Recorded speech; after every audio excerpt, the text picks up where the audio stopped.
자, 오늘 빛의 자녀로 살아가십시오 라는 제목으로 하나님 말씀 전하도록 하겠습니다.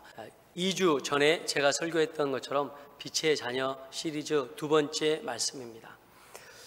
여러분, 요충지라고 하는 말을 들어보셨을 겁니다. 이 단어에 두 가지 뜻이 있는데요, 이 요충지의 첫 번째 뜻은 땅의 표면 모양이 작전하기에 유리하게 되어 있어 군사적으로 아주 중요한 장소라고 하는 의미로 전투 용어입니다. 두 번째 요충지는 교통이나 상업 측면에서 중요한 위치에 있어 핵심적인 역할을 하는 장소라는 뜻입니다. 그래서 이 요충지라고 하는 말은 군대 용어이기도 하지만 또 경제 용어이기도 합니다. 또 이 용어는 스포츠에서도 적용되기도 합니다. 사람들이 축구할 때 상대편 선수를 잡아라 이렇게 이야기하죠. 이렇게만 전술을 가지고 있는 건 아마추어입니다.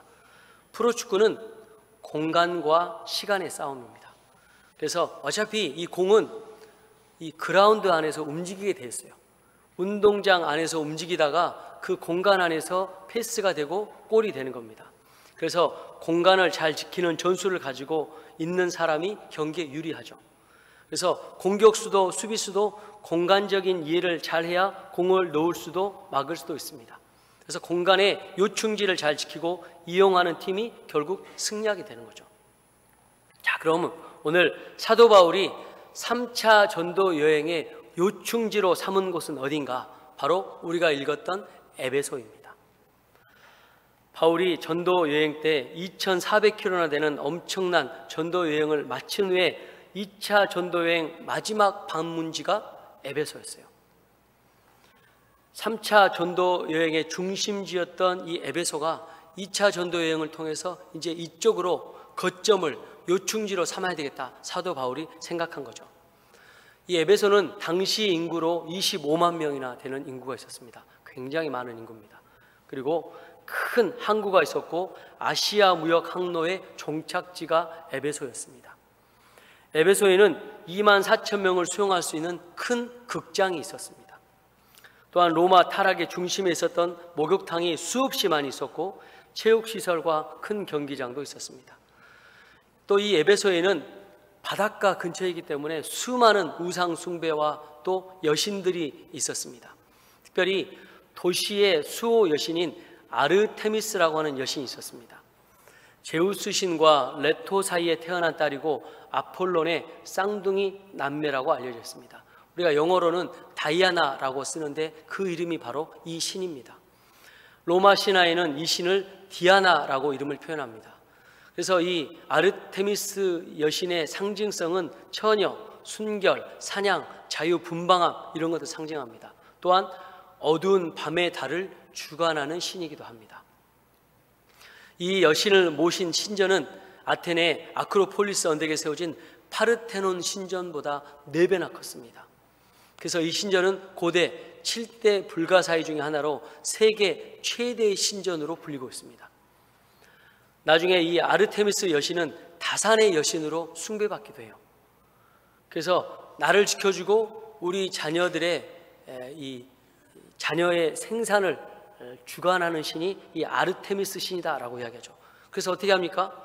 나무, 금, 은으로 이 여신을 조각해서 파는 거예요.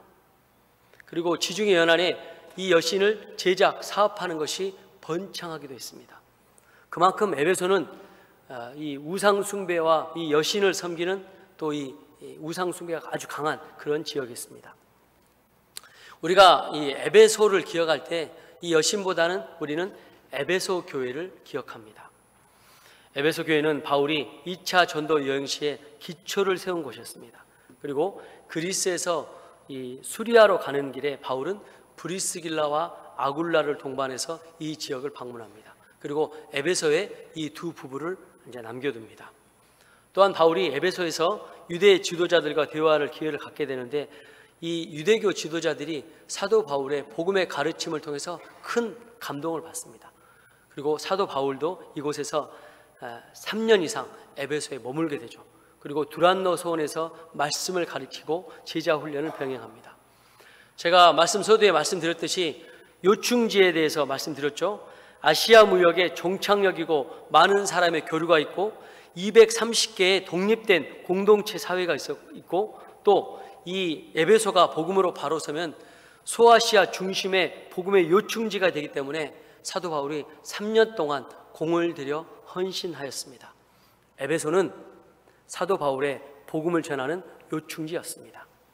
자, 이렇게 복음의 요충지인 에베소, 이 에베소에 에베소서라고 하는 옥중서신을 사도 바울이 보냅니다. 왜 이곳에 에베소서를 보냈을까? 대부분 사도 바울이 로마서, 고린도서, 갈라디아서 이런 지역에 편지를 보낼 때는 그 지역의 목적에 맞는 편지를 보냈습니다. 교회 문제라든지 교회 어려움이라든지 교회 해결 방안에 대한 말씀을 그 교회에 편지로 보냈죠.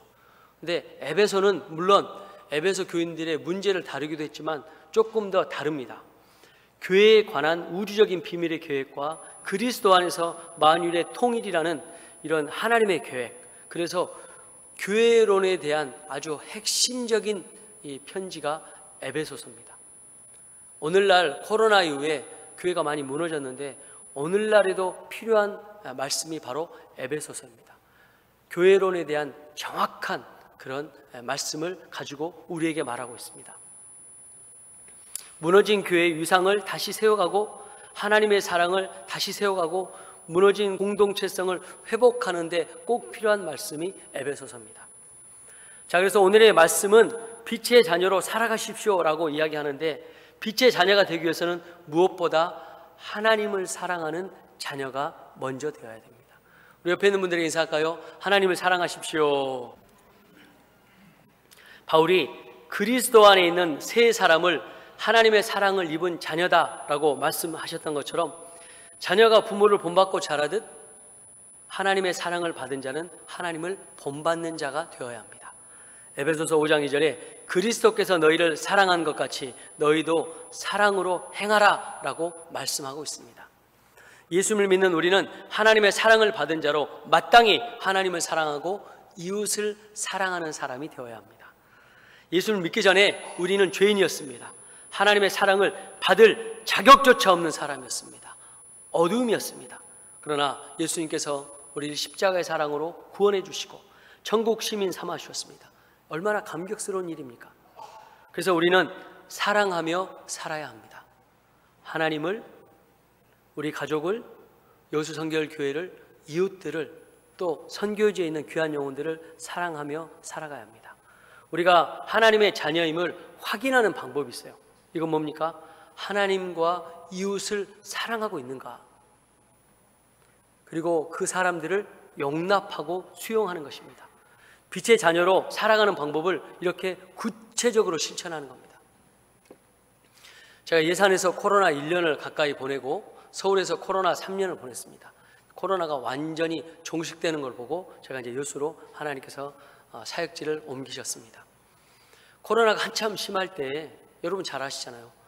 우리도 이제 교회가 한 1000석 정도 되는데 이 성전에 20명만 예배 드릴 수 있도록 가능했잖아요. 그때는 가족끼리도 서로 접촉할 때 밖에 나오면 무조건 손을 씻어야 되고 또 코로나가 걸리면 온 가족이 다 격리가 되는 그런 상황이었습니다. 영등포에는 참 많은 노숙자분들이 계세요. 그리고 어르신들도 참 많이 살고 중국분들도 굉장히 많이 살고 있습니다. 우리의 도움이 필요한 분들이 너무나 많으세요. 하루는 제가 운동하려고 가는데 그때도 코로나가 한창 심할 때였어요. 마스크를 끼고 운동을 하고 걸어가려고 밤에 신호등 사거리에 이제 걸어가려고 하는데 건물 옆에 어떤 할아버지가 건물 사이사이에 이제 화단이 있잖아요. 너무 더우니까 그 화단 안에 있는 흙바닥, 잔디로 깔려있는 흙바닥에 앉아 계시더라고요. 그러면서 숨을 헐떡헐떡 하시는 거예요. 너무 더우니까 숨 호흡이 제대로 안 되는 거예요. 근데 저도 받고 지나가는 사람도 보고 있는데 아무도 도와주지 않는 거예요. 왜요? 코로나 걸릴까 봐.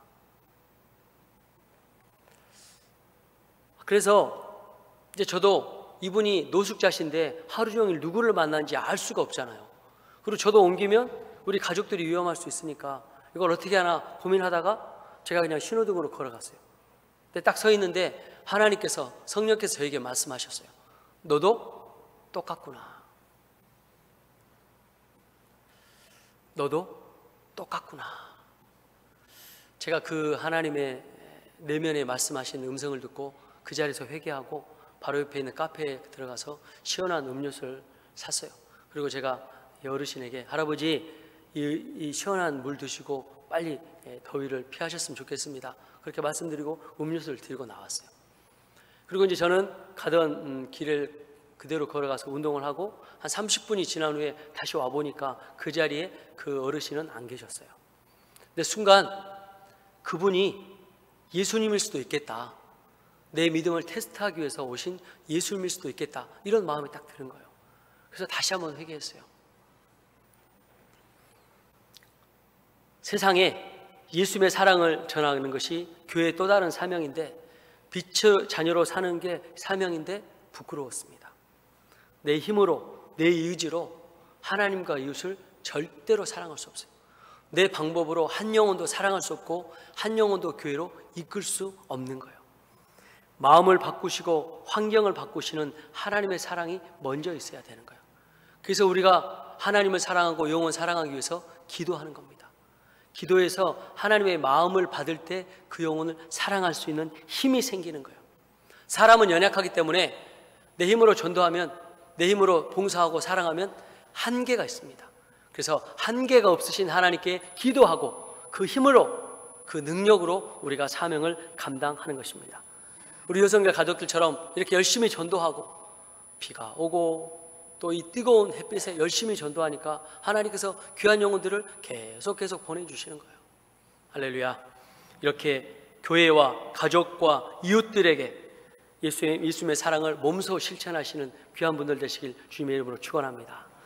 다시 한번 말씀드리지만 하나님의 용서와 예수님의 희생적 사랑을 받은 자녀답게 그 사랑을 베풀며 살아가는 것이죠.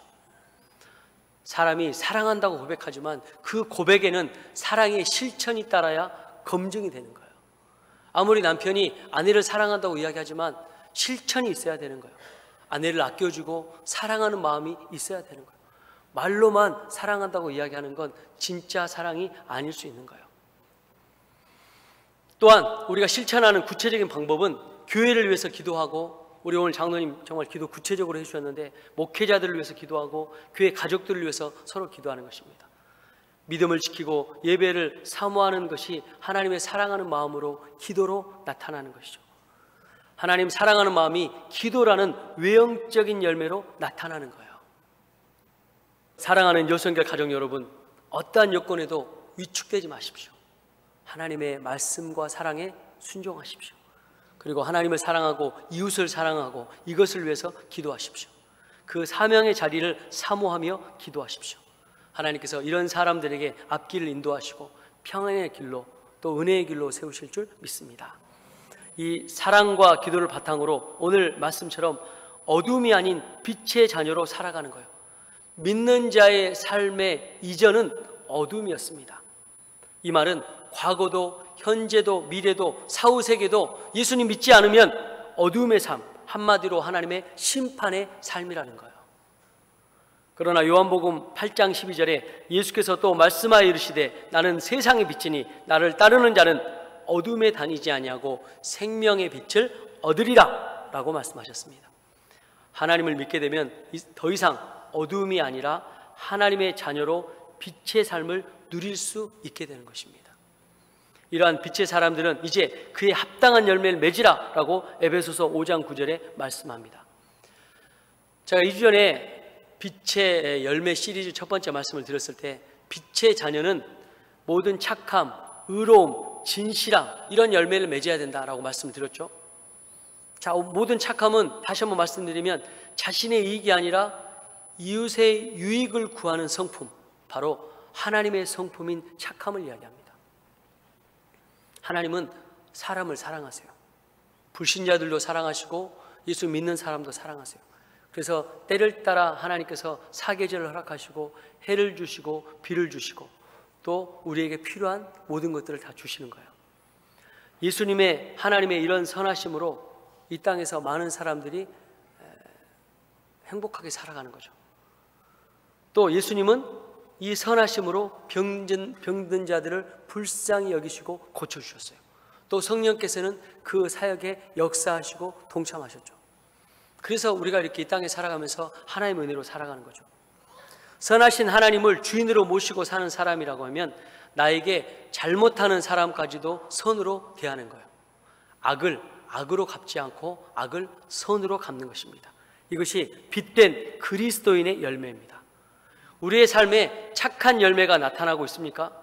예수 그리스도를 믿는 빛의 자녀들은 하나님의 뜻 안에서 모든 사람을 착하게 대하며 살아가야 되는 것입니다. 자, 착함이 이웃들과의 관계에 나타나는 열매라고 하면 의로움은 하나님과의 관계에서 시작되는 열매입니다. 그리스도인들은 예수님을 구주로 믿는 순간 하나님에 의해 의로 지으심을 받습니다. 우리가 예전에는 의인이 아니고 죄인이었습니다. 네, 예수님의 십자가를 믿음으로 말미암아 우리가 의인이 되는 거예요. 이 의로운 삶을 따라서 하나님 나라의 의를 따라 살아가는 거예요. 하나님 나라 뜻에 순종하며 살아가는 거죠. 빛의 자녀다운 의로움을 잃어버리면 결코 안 돼요. 의로움이 생활 속에서 구체적으로 나타나야 돼요. 빛의 자녀처럼 살아가야 되는 거죠. 죄와 멀어지는 거예요. 왜 우리가 빛을 잃어버립니까? 죄를 짓기 때문에 그래요. 그러나 죄를 짓는 그 순간에도 즉각적으로 하나님 앞에 나와서 순종하십시오. 회개하십시오.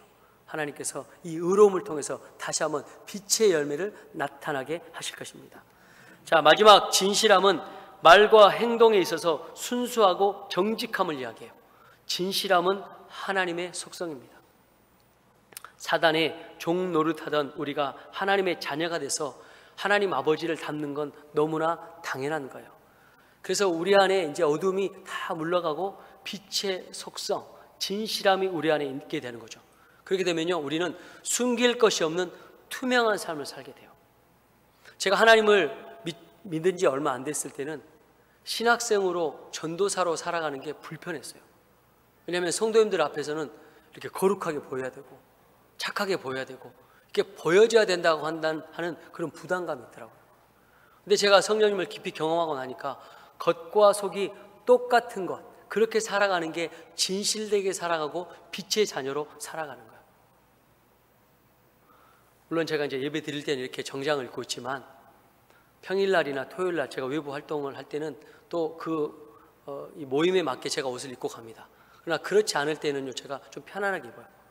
그래서 어떤 분들이 저한테 어떤 청년이 걸어온다고 이야기하는데 목사님인 거예요. 깜짝 놀라요. 어제도 김영원 권사님 만났죠. 추리닝에 슬리퍼를 신고 있는데 권사님 저쪽에서 걸어오시더라고요. 제가 막 이렇게 안척했어요.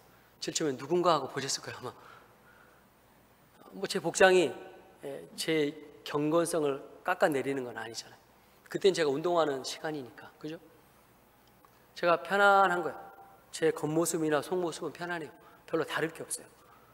그렇게 하나님 앞에 서기까지 많은 시간이 있었죠. 그리고 제가 모셨던 멘토 목사님들은 그렇게 겉과 속이 똑같은 신앙생활을 하셨어요. 그래서 저도 그렇게 닮아가려고 노력해요. 예수님께서는 우리에게 뭐라고 말씀하시냐면 요한복음 15장에 나는 포도나무며 너희는 가지라 라고 이야기했습니다. 가지가 생명력이 있는 건 포도나무에 붙어있을 때 가능하고 열매를 맺을 수 있다라고 이야기합니다. 빛의 자녀로 살아갈 때 열매 맺는 건 예수님께 붙어있는 겁니다. 죄에서 멀어지고 모든 착함과 의로움과 진실함의 열매, 겉과 속이 똑같은 그 열매를 맺어가며 사는 것이죠. 사람은 무엇으로 사는가? 이 막연하고 근본적인 질문에 대하여 톨스토이는 이렇게 대답합니다. 그것은 인간에 대한 사랑이다 라고 이야기합니다. 이런 하나님의 사랑을 실천하는 분들이 계셨어요. 초기 선교사, 조선에 오신, 대한제국에 오신 초기 선교사님들이 그렇게 빛의 자녀로 살아가며 그 열매를 맺는 실천의 삶을 사셨어요.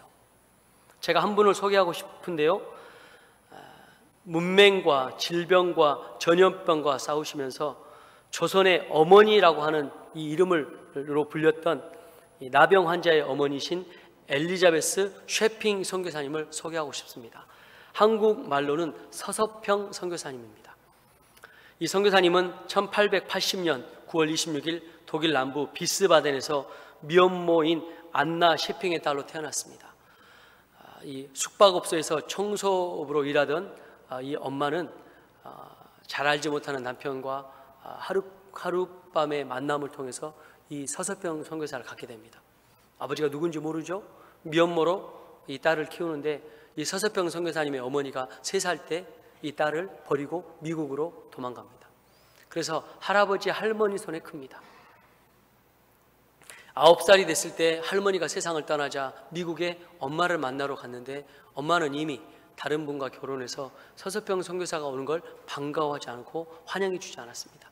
마음의 상처를 입고 다시 이제 본인의 생활을 하면서 독일로 돌아와서 이제 학교를 다니게 되죠. 그 와중에 이제 하나님을 만나게 돼요. 그리고 하나님 만난 이 서서평 선교사는 간호사가 되기로 결정합니다. 그리고 성마가병원 간호 전문학교에 입학을 하게 되죠. 그리고 나중에 이제 이 선교사님이 미국 남장로교 선교사로 이제 파송을 받게 됩니다. 그리고 1912년에 전라도 광주에 도착해서 광주 제중병원, 전신이 광주 기독병원이라고 하더라고요. 이곳에서 간호사로 근무했고 군산 구암 예수병원과 1917년에는 서울 신촌 세브란스 병원에서 근무를 했습니다. 근무하던 중에 1919년 3.1 만세운동이 일어나요. 이때 얼마나 많은 사람들이 일본 사람들에 의해서 다치고 죽었습니까? 그래서 이 사람들을 이제 병을 간호하고 섬겼습니다. 또 독립운동하는 사람들 잡히면 감옥에 가죠. 그 감옥의 사람들을 옥바라지를 했어요. 그로 인해서 일본으로부터 이 서서평 선교사는 서울에서 활동하는 게 금지가 됐어요. 그래서 이제 전라도 광주로 내려오게 됩니다. 그리고 제중원의 간호사로 일하게 되죠. 근데 단순히 간호사로만 일하지 않고 한국 여성들의 문맹 퇴치를 위해서 광주 이일학교를 세우고 전주에 한예정 성경학교, 지금의 한일 장신대를 세웁니다. 그리고 이 학생들이 학교를 다닐 수 있도록 양잠과 직조 기술을 익히게 도와줍니다. 서서평 선교사님이 한국 간호사에 끼친 영향은 지대합니다. 일제 암흑기에도 대한간호협회의 전신인 조선간호부회를 창립했고 초대에서 11대까지 11년 동안 이 간호협회 회장을 지냈습니다. 그리고 일본 동경과 캐나다 몬트리올을 여행하면서 국제간호사협회에 우리나라 간호협회가 가입하도록 했고 한국 여성 금주협회를 또한 조직했습니다. 또한 이 땅에 나병 환자 치료 시설을 열었던 윌슨 선교사를 도와서 서서평 선교사님의 그 일에 매진했습니다. 우리 지역 여수에 애양원이 있었죠. 옛날에 이 애양원에 1932년 이 서서평 선교사님의 조선성역 20주년을 기리며 나환자촌에 선교사님의 헌신과 수고를 기리는 비명이 세워지기도 했습니다. 선교사님은 고아 13명을 자신의 딸로 입양하고 나환자 아들 1명을 양아들로 삼았습니다. 선교사님은 살면서 3번의 어머니께 버림을 받았습니다. 3살 때, 9살 때, 그리고 선교사로 이제 잠시 귀국했을 때 그 어머니를 만났는데 그 어머니가 초라한 이 행색의 딸을 만나주지 않았어요. 그러니까 이렇게 부모에게 버림받은 상처가 있었지만 하나님 사랑하는 마음으로 빛의 자녀로 살아가는 그 열매를 맺으며 이 사랑을 나는 받지 못했지만 하나님 사랑한 그 사랑으로 이웃을 사랑하는 그 사랑으로 보답했습니다. 출생의 비천함과 소외감을 예수를 믿는 믿음과 또 긍정의 삶의 태도로 변화시킨 서서평 선교사님은 가난하고 병들고 소외된 사람들을 위해서 자신의 모든 것을 쏟아 부었습니다. 자신의 모든 것을 쏟아 부으신 분이었습니다. 1934년 6월 선교사님은 자신의 먹을 것을 조선 사람들에게 나눠주다가 정작 본인은 잘 먹지 못해서 54세에 영양실조로 소천하셨습니다. 22년 동안 헌신적인 삶을 살았던 서서평 선교사님의 마지막 유산은 담요 반장, 동전 7전, 강냉이 가루 2홉이 전부였습니다. 임종을 앞두고 있을 때 이 서서평 선교사님은 자신의 시신을 의학용으로 기부했습니다. 텅 빈 선교사님의 침대 맡에 한 종이에 글자가 써 있는데 성공이 아니라 섬김이다 라는 글자가 써져 있었습니다. Not success but service, 이런 좌우명이 걸려 있었습니다. 선교사님의 장례는 전라도 광주 최초의 사회장인 12일장으로 치러졌습니다. 하얀 소복을 입은 이일학교 제자들이 운구를 맡았고 그 뒤에는 13명의 수양딸과 수백 명의 거지, 나병 환자들이 따랐습니다. 그가 사망했을 당시 동아일보 1934년 6월 28일자에 4단의 기사로 선교사님의 사망 기사를 다뤘는데, 자선 교육사업에 일생을 바친 빈민의 어머니 서서평 장서라는 제목으로 대서특필했습니다. 한국에서 23년의 불꽃과 같은 삶을 살았습니다. 선교사님은 정말 위대한 선교사님이었고 그의 생애와 업적은 대단했습니다. 선교사님은 항일운동을 하셨고 교육과 의료와 여전도회와 대한간호협회 발전 등에 큰 공헌을 하신 분입니다. 대한민국 사람도 아닌 분이 이 나라, 이 민족을, 우리나라를 더 사랑하셨습니다. 그 사랑 안에 하나님의 사랑이 있기 때문에 가능한 일입니다. 그분의 순교의 핏값을 이제 우리 세대가 받았습니다. 그런데 복음을 지키지 못해서 다음 세대는 하나님을 모르고 살아가고 있습니다. 더욱이 코로나 이후에 다음 세대는 더 깊은 영적 수렁에 빠져 있습니다. 이제 누가 서서평 선교사님의 뒤를 이어서 빛의 자녀로 살아가야 되겠습니까? 누가 그 뒤에 이 복음의 바튼을 이어받아야 되겠습니까? 저와 사랑하는 여수한결 가족들이 이렇게 이어가야 될 줄 믿습니다. 서서평 선교사님이 가졌던, 그리고 그분이 사랑으로 헌신하셨던 그 사랑을 이제 우리가 물려받아야 되는 것입니다. 그 복음을 우리가 믿음의 유산으로 물려받는 것입니다. 우리도 서서평 선교사님처럼, 사도 바울처럼 빛의 자녀로 살아가는 것입니다. 이 빚진, 믿음의 빚진 자로, 빛의 자녀로 살아가는 믿음의 빛, 또 열매의 빛을 우리가 맺혀야 될 줄 믿습니다. 그 복음의 자리, 사명의 자리, 섬김의 자리, 기도의 자리, 빛의 열매의 자리에 서시는 사랑하는 우리 여성결 가족들 다 되시길 주님 이름으로 축원합니다. 기도하겠습니다.